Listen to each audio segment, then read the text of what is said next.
주님 이름으로 기도하옵나이다. 아멘. 오늘 하나님께서 우리에게 주신 생명의 말씀은 창세기 22장 1절에서 14절의 말씀입니다. 구약 27쪽 창세기 22장 1절에서 14절의 말씀입니다. 제 봉독해 올리겠습니다. 그 일 후에 하나님이 아브라함을 시험하시려고 그를 부르시되 아브라함아 하시니 그가 이르되 내가 여기 있나이다. 여호와께서 이르시되 내 아들 내 사랑하는 독자 이삭을 데리고 모리아 땅으로 가서 내가 내게 일러준 한 산 거기서 그를 번제로 드리라. 아브라함이 아침에 일찍이 일어나 나귀의 안장을 지우고 두 종과 그의 아들 이삭을 데리고 번제에 쓸 나무를 쪼개어 가지고 떠나 하나님이 자기에게 일러주신 곳으로 가더니 제3일에 아브라함이 눈을 들어 그곳을 멀리 바라본지라. 이에 아브라함이 종들에게 이르되 너희는 나귀와 함께 여기서 기다리라. 내가 아이와 함께 저기 가서 예배하고 우리가 너희에게로 돌아오리라 하고, 아브라함이 이에 번제 나무를 가져다가 그의 아들 이삭에게 지우고 자기는 불과 칼을 손에 들고 두 사람이 동행하더니, 이삭이 그 아버지 아브라함에게 말하여 이르되 내 아버지여 하니 그가 이르되 내 아들아 내가 여기 있노라. 이삭이 이르되 불과 나무는 있거니와 번제할 어린 양은 어디 있나이까. 아브라함이 이르되 내 아들아 번제할 어린 양은 하나님이 자기를 위하여 친히 준비하시리라 하고 두 사람이 함께 나아가서 하나님이 그에게 일러주신 곳에 이른지라. 이에 아브라함이 그곳에 제단을 쌓고 나무를 벌려놓고 그의 아들 이삭을 결박하여 제단 나무 위에 놓고 손을 내밀어 칼을 잡고 그 아들을 잡으려 하니 여호와의 사자가 하늘을 내서부터 그를 불러 이르시되 아브라함아 아브라함아 하시는지라. 아브라함이 이르되 내가 여기 있나이다 하매 사자가 이르시되 그의 아이에게 내 손을 대지 말라.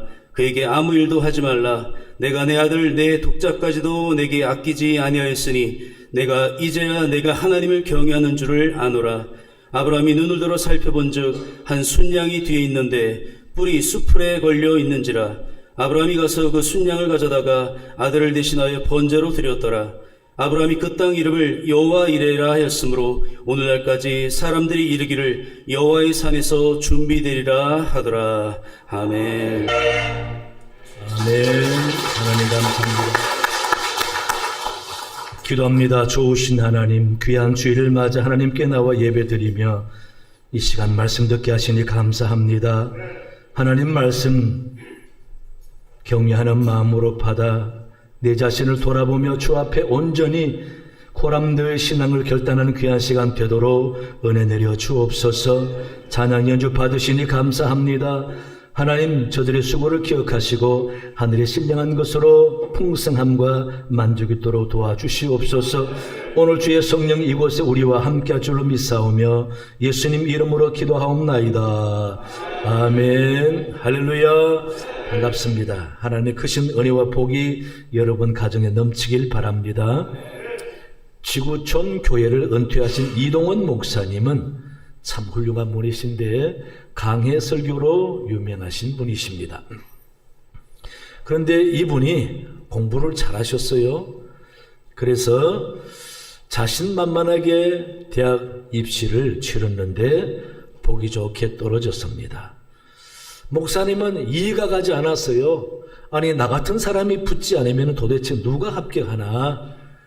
열심히 공부했고 탑이라 소리 들었고 시골에서 항상 1등해서 도시 와서 좋은 학교 나오고 좋은 성적이 있었기 때문에 당연히 원하는 대학에 붙을 줄 알았습니다.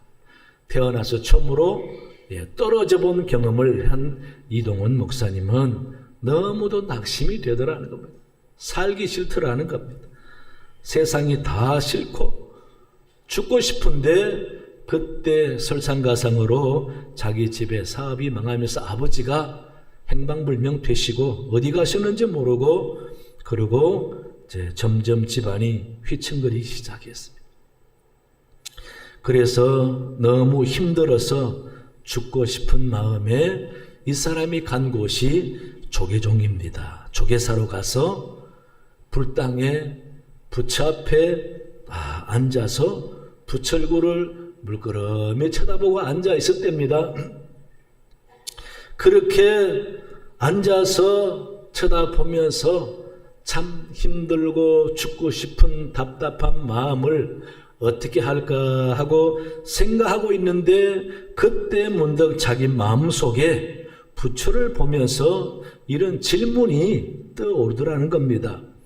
저분이 내 사정을 알까? 저 돌 속에 편안하게 앉아 계신 저분이 나를 알까? 지금 인생의 심각한 문턱에서 좌절하고 고통당하는 내 마음, 아픔, 눈물을 저분은 과연 알까? 라고 의문이 자꾸 생기더라는 겁니다. 그러면서 부처를 가만히 보는데 전에는 늘 너무도 평온하고 알 수 없는 미소를 짓는 부처 얼굴 같았는데 오늘따라 왜 그렇게 심각해 보이는지 그 부처 얼굴 꾸준히 보다 보니까 갑자기 자기 머리에 또 다른 얼굴이 떠오르다는 겁니다. 그 얼굴이 다름 아니라 십자가에 달리신 예수님 얼굴이 떠오르다는 겁니다. 너무 신기하지 않습니까? 그래서 십자가에 달리신 예수라는 걸 알기 때문에 그 예수님 얼굴이 이렇게 자꾸 떠올라서 또 마음속에 그렇게 생각이 듭니다. 저분은 나를 알까? 십자가에 달려 고통당하신 저분은 내 고통을 알까? 내 이 죽고 싶은 마음, 그런 마음을 알까? 그렇게 그분을 생각하다 보니까 얼마나 사람들에게 조롱당하며 고통당하다가 십자가에 달려 돌아가셨을까라고 생각을 하니까 그분은 내 마음을 알 것 같더라는 겁니다. 그래서 그 목사님 늘 고백할 때에 자기는 불당에 앉아서 부처 얼굴 보면서 예수님 만났다고 고백하는 사람입니다. 그래서 이 목사님의 설교 내용에 늘 자주 강조하는 게 하나님은 나를 너무나 잘 아신다. 다윗처럼 하나님 내 모든 형편과 처지를 자세히 그리고 깊게 적나라하게 다 나를 아시는데 나보다 더 나를 더 아시는 분이라고 그렇게 고백하는 것입니다. 그렇습니다. 하나님은 우리를 잘 아시는 분이십니다. 그러면서 우리를 언제나 지켜보시는 분이시다라는 겁니다. 오늘 본문의 주인공 아브라함도 보시기 바랍니다. 아브라함이 갈대 우르에서 하나님께 부름 받고 난 다음부터 그때부터 꾸준히 알지도 못하는 가나안 땅으로 가면서 많은 우여곡절을 겪으며 살아가는 아브라함을 하나님은 50년 넘게 지켜보신 것입니다. 그래서 마지막 최종 시험인 오늘 본문의 내용을 아브라함에게 명령하신 것입니다. 그러니 하나님은 부름 다음부터 계속 아브라함을 지켜보셨다라는 겁니다. 지켜보신 하나님을 12절에서 확인할 수 있습니다. 내가 이제야 내가 하나님을 경외하는 줄을 아노라. 50년 넘게 지켜보다가 이제야 진짜 너가 나를 경외하는 줄 내가 알았으니 이제 더 이상 필요 없다. 내가 마음껏 내게 복을 주겠노라. 그러면서 여호와 이레 순양을 준비해서 번제하게 하신 하나님이신 것입니다. 꾸준히 지켜본 하나님이 아브라함을 이제는 더 이상 볼 것도 없이 인정한다 그 말이죠. 이같이 우리가 섬기는 하나님은 지켜보시는 분입니다.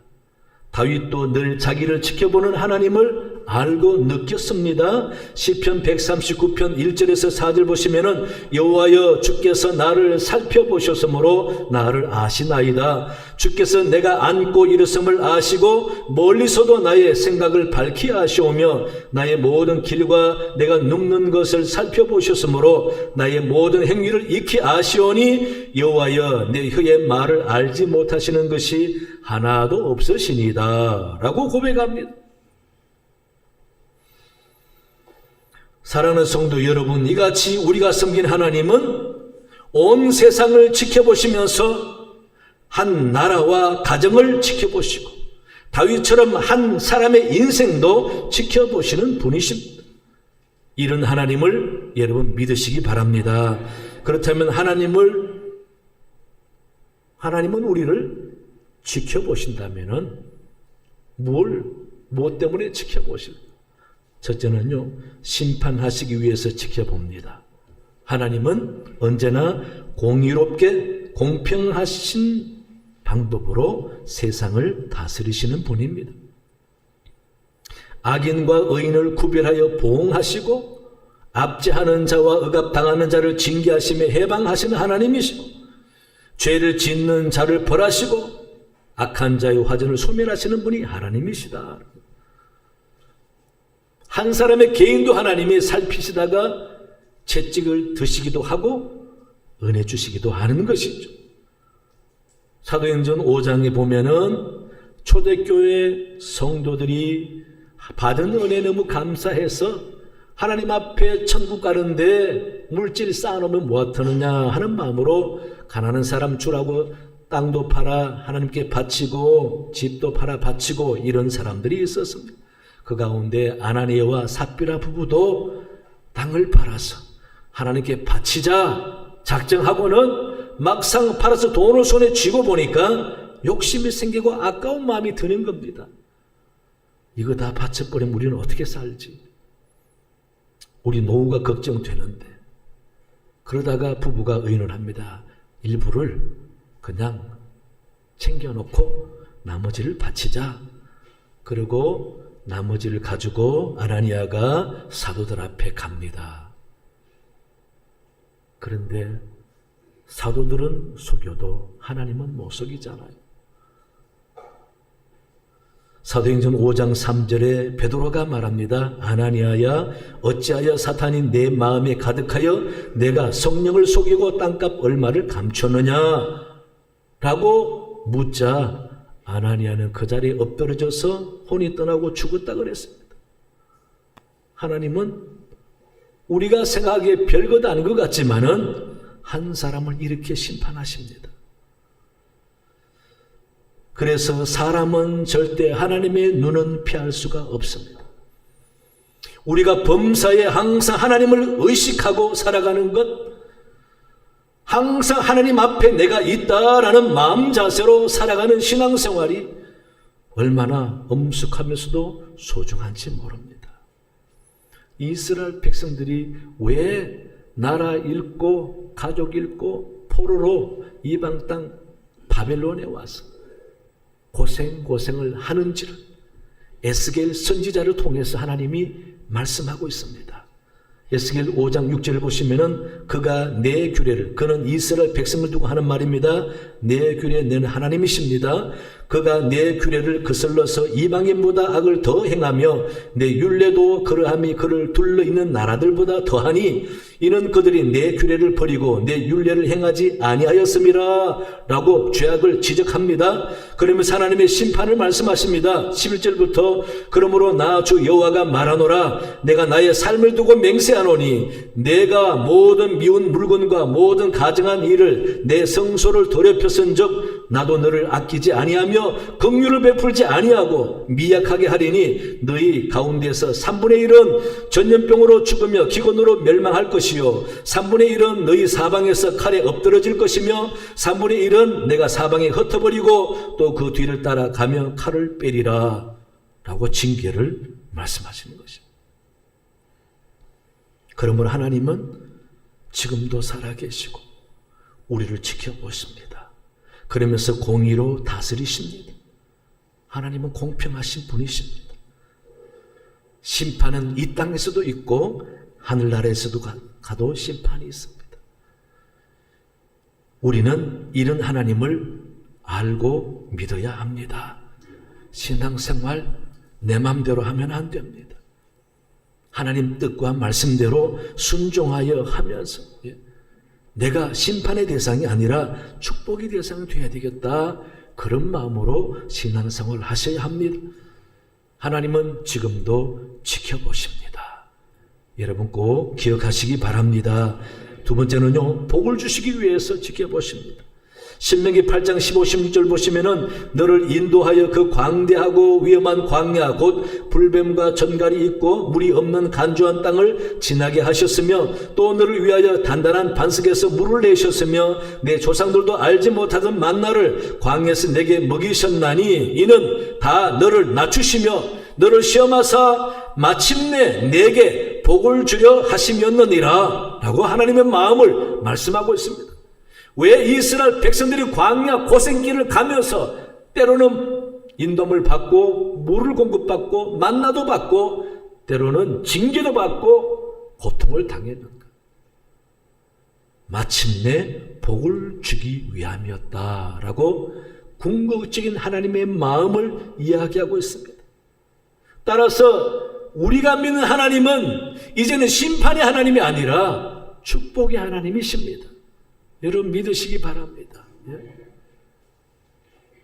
그래서 우리는 다 하나님이 복을 주려고 지켜보는 성도다라는 사실 우리가 믿어야 합니다. 오늘 본문에 보시면은 아브라함이 마지막 최종 그 독자 아들을 바치는 시험을 하나님이 하게 하잖아요. 그러면서 하나님이 지켜보신 겁니다. 사흘길을 가야 모리아산이 있는데 여러분 모리아산까지 가는 이 아브라함의 심정을 한번 더듬어 보시기 바랍니다. 어떤 아들입니까? 가망 없고 포기했다고 생각된 100세 낳은 아들입니다. 아브라함이 제가 생각할 때 분명히 아내 사라에게 이 이야기를 하지 않고 몰래 간 것 같아요. 새벽 일찍 믿을 만한 종을 데리고 몰래 간 것 같아요. 왜? 말했다가는 못 갑니다. 안 그래요? 어떻게 낳은 자식인데 내 몸에 포기했다고 생각하는데 주신 낳은 자식, 기적으로 낳은 자식인데 그것도 하나밖에 없는 자식. 여러분 같았으면 그냥 보냅니까? 내 눈에 흙이 들어가도 안 보낸다. 나를 차라리 죽이고 가라. 이거 어떤 자식인데 바친다고? 우리 집에 소가 없냐 양이 없나? 차라리 소 100마리 바쳐라. 어떻게 이걸 바쳐? 나를 죽이고 가라고 아마 못 가게 했을 것이야. 그렇게 몰래 가는 이 아브라함의 마음에는 한 발짝 한 발짝 내디딜 때마다 얼마나 복잡한 생각을 했겠습니까? 아니 진짜 하나님이 맞나? 아니 하나님 살아계신 맞나? 어떻게 준 자식인데 약속해놓고 또 뺏어간다고? 여러분 그렇게 고민하고 번민하고 갈등하며 가서 바치기까지 하나님은 지켜보신 것입니다. 어떻게 하나? 아브라함 일생을 지켜보신 하나님, 그 순간도 지켜보는 겁니다. 여러분 그렇게 지켜보시다가 아브라함이 진짜 순종을 행하는 것을 보고 황급히 말리면서 이제야 알겠다. 그만해라. 여러분 우리도 과연 나를 지켜보시는 하나님 앞에 내가 어떻게 신앙생활을 하고 있는가? 어떻게 하면은 아브라함처럼 인정받아서 축복받을 가문이 될까? 한번 고민하고 기도해 봐야 합니다. 분명히 아브라함은 하나님이 지켜보시다가 축복할 수밖에 없는 사람으로 인정하셔서 그를 축복하신 것입니다. 여러분 신앙생활은 내 폼을 잡고 멋내자고 하는 게 아닙니다. 살아계신 하나님 앞에 내가 어떻게 마음을 먹고 살아가느냐를 보여주고 고백하는 겁니다. 그게 신앙생활입니다. 하나님의 살아계심을 진짜 믿으신다면 두려워하세요. 하나님 지켜보신다고 생각하세요. 그래서 정말 하나님 앞에 신앙생활 진실하게 잘 하시면 하나님이 반드시 은혜 주고 복을 줄 줄로 믿습니다. 우리 사랑교회 여러분, 하나님은 지금도 살아계십니다. 고람되어 하나님 앞에란 뜻입니다. 우리는 매일매일 언제나 하나님 앞에 있는 사람이다 라고 생각하면서 하나님 앞에 최선을 다하고 옳은 마음을 먹고 바른 뜻을 세워서 열심히 신앙생활 잘 하십니다. 때로는 하나님이 두려워서 남들에게 욕을 먹더라도 하나님 먼저 생각하면서 말씀 불순종하는 일이 없고, 하나님이 두려워서라도 내가 이 일은 못하겠다라는 생각이 들어서 아깝지만은 수입이 생기지만은 포기할 수밖에 없는 결단을 할 때에 하나님은 우리를 그때 인정하시는 것입니다. 하나님을 위해서 내가 얼마나 고통을 당하고 손해보고 어려움을 겪고 포기하고 그렇게 고난을 겪고 봤는가. 그렇게 할 마음과 다짐을 가지고 신앙생활 잘 하시면 지켜보신 하나님은 반드시 우리에게 복을 줄 줄로 믿습니다. 하나님 지금도 꾸준히 우리를 살펴보시면서 복 줄 자를 찾으시고 은혜 줄 자를 찾으시는 줄로 믿습니다. 이런 하나님 적어도 나만큼은 복을 주시려고 지켜보신다라고 믿고 사는 여러분 되시기 바랍니다. 세 번째는요, 사용하시기 위해서 지켜보십니다. 우리 하나님은 이 세상에 일을 하실 때에 성도의 기도와 믿음 있는 사람을 통해서 일하시는 분이십니다. 오늘 본문의 아브라함도 하나님 그 아브라함 한 사람을 택했지만은 그 한 사람에게 복을 주려고 택한 것은 아닙니다. 아브라함 때문에 다른 이방 나라가 다 복을 받도록 복의 근원으로 삼아 주신다 그랬습니다. 또 그 아브라함을 통해서 앞으로 아브라함의 후손이 생겨서 하나님의 백성들이 아브라함처럼 신앙생활 잘해서 순종해야 되겠다라는 본으로 사용하신 겁니다. 그래서 이스라엘 사람들은 아브라함 보고 뭐라고 하죠? 무슨 조상? 믿음의 조상.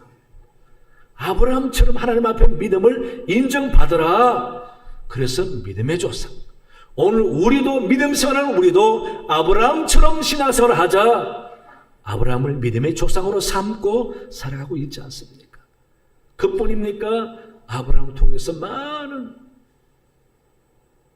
사람들이 생기면서 한 나라를 이루는 축복을 받잖아요. 그게 다가 아닙니다. 아브라함의 후손에게서 예수님이 나오는 구원의 역사를 이루어가지 않습니까? 하나님은 아브라함 한 사람 불렀지만 하나님의 역사는 그 사람을 통해서 모든 역사를 이루어가는 시작이었던 것입니다. 하나님은 지금도 시작하십니다. 누구를 불러서 어떻게 시작할지 우리는 모르는 겁니다. 너무도 가난하고 평범해 보이는 한 사람을 통해서 하나님 무슨 일을 시작해 가시는지 우리는 알 수가 없는 것입니다. 그래서 우리는 부름받았다, 택함받았다라는 것은 단순히 복을 받기 위해서 택함받은 것만이 아니라 하나님이 우리를 복음을 위해서, 하나님의 나라 위해서, 교회를 위해서 어떻게 쓰임받을지 모른다라는 겁니다. 이 사실 우리는 알아야 합니다. 따라서 부름받은 성도들은 다 하나님의 계획과 역사를 위해 쓰임받는 사람들이다. 그래서 저와 여러분들을 다 한마디로 복음의 증인이다 라고 말합니다. 복음의 증인이란 말은 복음을 위해서 쓰임받는 사람들이다 라는 말이죠. 당시에 예수님의 12 제자들이나 초대교회 사람들은 성령 받고 다 쓰임받았습니다. 복음에 순종하여 산 사람들은 다 성령의 역사와 교회의 역사를 위해서 쓰임받는 사람들이었습니다. 그러나 복음을 받아들이지 않고 예수님 구주로 모시지 못하고 자기 생각만 하고 자기 고집을 피우는 사람은 하나님이 쓰시는 것이 아니라 마귀가 쓰는 사람 됩니다. 누가 그랬습니까? 가룟 유다가 그랬잖아요. 가룟 유다는 예수님을 따라다니면서도 자기 생각만 하고 자기 고집만 피운 사람이었습니다. 자기 욕심을 꺾지 못하고 결국 예수님을 이용하다가 예수님을 팔아넘긴 사람. 잡혀가는 예수를 보고야 정신이 들어서 내가 왜 이러지? 이게 아닌데 후회해도 이미 소용없으니 그는 자살한 것입니다. 팔아넘길 때는 자기가 옳은 줄 알았습니다. 그러나 되어지는 일을 보니까 내가 잘못했구나. 내가 왜 그랬지? 여러분, 고집 피우는 사람의 말로가 늘 하는 말이 내가 그때는 왜 그러는지 모르겠다. 여러분, 하나님 앞에 쓰임받아야지 마귀에게 쓰임받으면 안 됩니다. 얼마나 중요한지 모릅니다. 하나님 이같이 우리를 쓰시고자 부르신 것입니다. 택하신 것입니다. 사무엘이 이세 집안에 가서 다음 왕이 될 사람에게 기름 부라고 했잖아요. 사무엘이 이세 집에 가보니까 맏아들부터 보니까 다 인물이 괜찮아요. 야, 저 사람이면 되겠다 했는데 하나님은 아니라는 겁니다. 둘째, 셋째, 넷째, 여섯째까지 다 봐도 다 괜찮아 보이는데 하나님은 노라고 하십니다. 이곳에 없는 한 아들이 있다. 막내 일곱째를 불러오라. 다윗이 양치는 다윗을 불러왔는데 볼품없어 보이는데도 하나님은 그를 택하신 것입니다. 사무엘이 이세 집안에 와서 처음 봤을 때는 다 장남부터 괜찮아 보였지만은 하나님은 아니라고 그랬습니다. 하나님은 그 가정 자녀들을 지켜보신 것입니다. 하나님이 보는 눈은 다릅니다. 하나님 보시는 방법이 있습니다. 다윗은 적어도 다른 것은 몰라도 하나님을 정말 사랑하는 사람이었습니다. 그래서 가만히 보면은 하나님은요, 능력 있고 키 크고 대단하고 실력 있는 사람 쓰시지 않고 정말 하나님을 사랑하는 사람을 쓰십니다. 보잘것 없어도 무식해도 가난해도 배운 것이 없어도 하나님을 사랑하는 사람을 쓰신다니까. 예수님께서도 요한복음 14장 21절에 보시면은 나의 계명을 지키는 자라야 나를 사랑하는 자니 나를 사랑하는 자는 내 아버지께 사랑을 받을 것이요 나도 그를 사랑하여 그에게 나를 나타내리라 라고 말씀하십니다. 주님이 그에게 나를 나타내리라 그 말은 뭡니까? 쓰신다라는 겁니다. 복음적인 아름다운 삶을 통해서 주님이 나타내고 쓰신다라는 겁니다. 얼마나 하나님과 주님을 사랑하느냐? 하나님을 사랑하는 사람은 행동이 다릅니다. 주님을 사랑하는 사람은 말하는 것이 다릅니다. 세상과 사람을 보는 눈이 다릅니다. 하나님은 그렇게 당신을 나타내시면서 사용하신다라고 하십니다. 따라서 저와 여러분들은 다 쓰임받고 있는 겁니다. 교회 생활 열심히 잘하는 자체가 하나님을 나타내고 쓰임받는 겁니다. 우리가 교회 생활을 아주 안 믿는 사람이 혀를 차고 고개 흔들 정도로 나쁘고 거짓말하고 사기치고 악한 모습으로 교회 생활을 해보세요. 어떻게 될까? 그나마 그래도 안 믿는 사람이 교회 다니는 사람은 다르겠지라는 생각을 합니다. 왜 그렇습니까? 하나님을 섬기는 사람이고 하나님을 두려워할 줄 아는 사람이니 양심이 있고 바르게 산다라고 믿거든. 그렇게 복음대로 가르침대로 말씀대로 살아야 안 믿는 사람이 볼 때 아, 저 사람 예수 믿는 사람 맞아. 참 괜찮은 사람이야. 저 사람 보면 하나님이 살아 계시는가 봐. 여러분, 그렇게 하나님은 우리를 지켜보시는 겁니다. 우리 사랑교회 여러분, 한번 생각해 보십시오. 하나님이 지금 나를 지켜보신다면 벌 주려고 지켜보실까? 아니면은 복을 주려고 지켜보실까? 아니면은 사용하시려고 지켜보실까? 하나님은 사랑이 많으신 분이십니다. 사실상 택한 백성들은 최후에 심판하려고 지켜보시는 게 아닙니다. 최후에 구원하고 복을 주시려고 지켜보는 겁니다. 이게 하나님의 마음이십니다. 이런 하나님의 마음을 아시고 하나님은 나를 복을 주시고 은혜 주시려고 지켜보신다라고 믿고 살면서 하나님의 눈에 어긋나지 않는 복된 여러분 되시기를 간절히 축원합니다. 하나님 아버지 참으로 감사합니다. 오늘 주신 말씀을 통해 하나님은 우리를 지켜보시는 분이십니다. 이미 우리가 주 예수 그리스도의 피로 말미암아 구원받은 하나님의 자녀가 됐으니 우리를 심판하려고 보시는 분이 아니라 우리에게 복을 주시려고 지켜보는 줄로 믿습니다. 이런 하나님을 내가 온전히 믿고 주님 보시기에 합당한 삶을 온전히 살아 축복의 사람들 다 되도록 인도하여 주시옵소서. 감사하며 예수님 이름으로 기도하옵나이다. 아멘.